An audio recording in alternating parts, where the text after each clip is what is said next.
I am so done with this thing. Mario Kart 8 Deluxe has finally wrapped up its Booster Course Pass DLC, and overall, I'd say I'm pretty satisfied with it. We got a ton of excellent tracks, as well as some new characters and other cool updates, but honestly, I am so ready for something legitimately new. As much as I love 8 Deluxe, it's starting to get old, and I'm ready to move on. So today, I wanted to try something new on this channel, and that is doing a prediction video. Now that 8 Deluxe is done, we're eventually gonna get Mario Kart 9, and with it, a new selection of Nitro tracks and Retro tracks. While it's hard to determine what the brand new tracks will be, the Retro tracks might be easier to guess, so that's exactly what we'll be doing today. I'm gonna try and predict the 16 Retro tracks that I think will make a comeback in Mario Kart 9.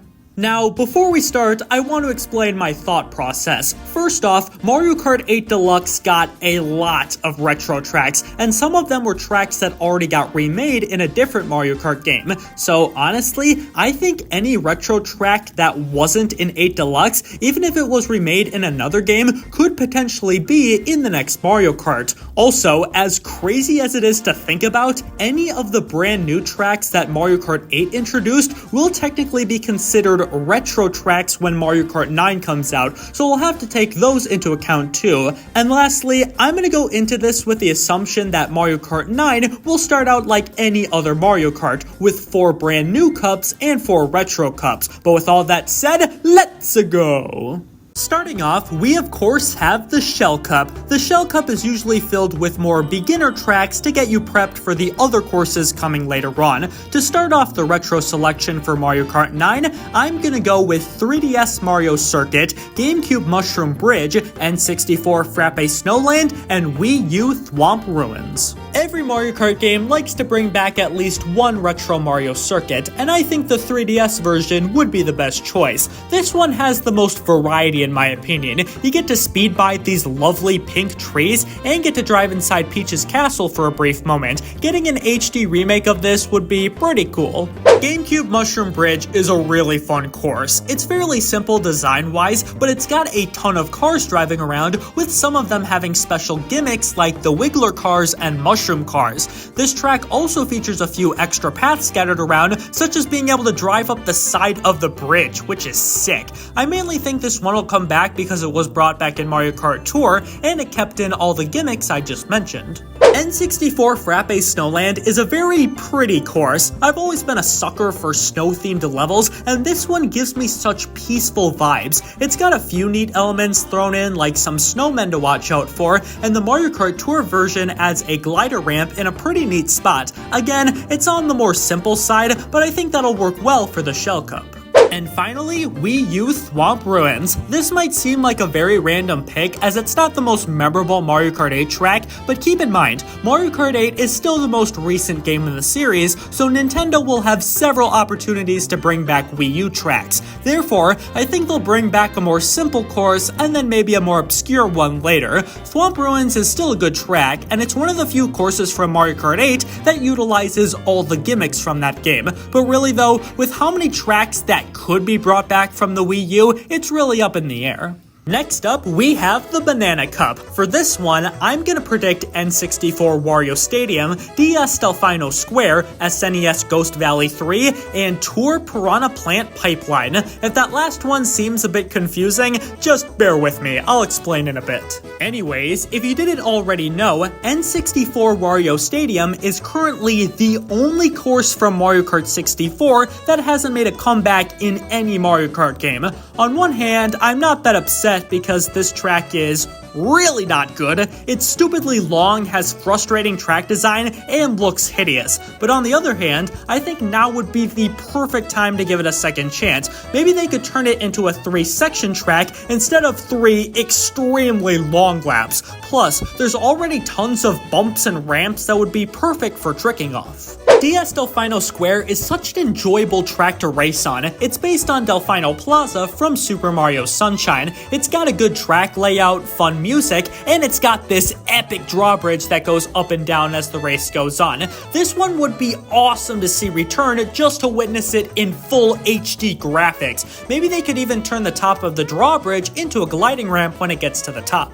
Now, of course, we need to include a Super Nintendo track in here somewhere, and I picked SNES Ghost Valley 3. This one's got a more interesting design compared to most Super Mario Kart tracks, and there's a few holes in the road you need to watch out for. I picked this one because the atmosphere is really cool, and I think Nintendo could do something similar to the Mario Kart Tour remakes, where there's multiple levels to drive over. And lastly, I picked Tour Piranha Plant Pipeline. If you don't know what this course is, well, I wouldn't blame you, as this was introduced very, very late in Mario Kart Tour's life. Pretty much all of the Mario Kart Tour exclusive tracks got ported to Mario Kart 8 Deluxe via the Booster Course Pass. This was done as a way for Nintendo to archive their work, as Mario Kart Tour won't last forever, especially now that it's no longer getting new content. However, Piranha Plant Pipeline is the only Tour original track that didn't make it into 8 Deluxe, so Mario Kart 9 seems like a pretty logical place to put it. I played this track in Tour, and I thought it was pretty good. You travel through several pipes with various obstacles that get in your way, and the track even splits halfway through. So yeah, I would love to see this one come back. Now let's move on to the Leaf Cup. I predict we're gonna get Wii Dry Dry Ruins, GBA Lakeside Park, 3DS Shy Guy Bazaar, and Wii U Electrodrome. Wii Dry Dry Ruins is one of the better desert-themed courses in the Mario Kart franchise. You get to go inside this temple with sand filling up as the race goes on, plus the music is surprisingly fantastic. While I'm not the biggest fan of desert levels, it would be kinda cool to see this return, and it would bring some variety to the lineup of retro tracks. GBA Lakeside Park is already a really good track on its own. I love how bright and lively it is. It has a few cool shortcuts, but the biggest inclusion is a volcano in the background that shoots lava rocks onto the road. Seeing this track return would be awesome, and I think it's pretty likely considering it got a remake in Mario Kart Tour that would fit right into a new Mario Kart game. 3DS Shy Guy Bazaar has a really unique style to it. I love the Arabian theme, all the splitting paths and unique gimmicks, and having the course take place at night helps it stand out quite a bit. It's one of the more memorable tracks to come from Mario Kart 7, and that's why I think it has a good chance of coming back. As for Wii U Electrodrome, I picked this one because it is an absolute jam. The techno feeling combined with all the Mario characters dancing in the background makes for a total blast of a race. It's also really cool how driving on certain parts of the track will make certain effects happen, such as driving on this part where you leave behind electronic debris. Like I said, with how many Mario Kart 8 tracks there are, it's kind of up in the air which ones will come back, but I have good feelings about Electrodrome. And last but not least, we have the Lightning Cup, the tracks to finish off Mario Kart 9. I predict we're gonna get Wii Toad's Factory, DS Airship Fortress, GBA Bowser Castle 4, and GameCube Rainbow Road. I'm still shocked that Wii Toad's Factory hasn't made a comeback in a modern Mario Kart game yet. Why it didn't return in the DLC is beyond me. Nintendo really thought Daisy Circuit was a bigger priority than Toad's Factory? This track is excellent. The idea of racing through a factory is genius on its own, and they implement so many cool elements. Giant hydraulic presses, conveyor belts that speed you up or slow you down, and even a small construction area with large bulldozers moving around. I swear, Nintendo, if this doesn't make it into the next Mario Kart game, I'm going to be pissed. DS Airship Fortress is another track I'm surprised wasn't in the DLC. It takes the airship levels from Super Mario Bros. 3 and makes a race course out of them. You get to explore the airship itself with rocky wrenches and bars of fire to watch out for. Then there's also this part where you get shot out this cannon and into a tower where you then spiral back to the bottom. This would be a cool spot to add anti-gravity if it got included into Mario Kart 9. I'm gonna be honest, the only reason I picked GBA Bowser Castle 4 is because of the remake in Mario Kart Tour. The original Bowser Castle 4 is fine and all, but it's still just a flat Super Circuit track. But then look at this remake in Mario Kart Tour, like hot damn, it is absolutely jaw-dropping. You drive around a destroyed castle with tons of places to trek off and a bunch of obstacles to avoid as well. I would genuinely be surprised if Nintendo put in all this hard work only to not bring it to a modern Mario Kart. I don't want all this awesomeness to be trapped on a smartphone.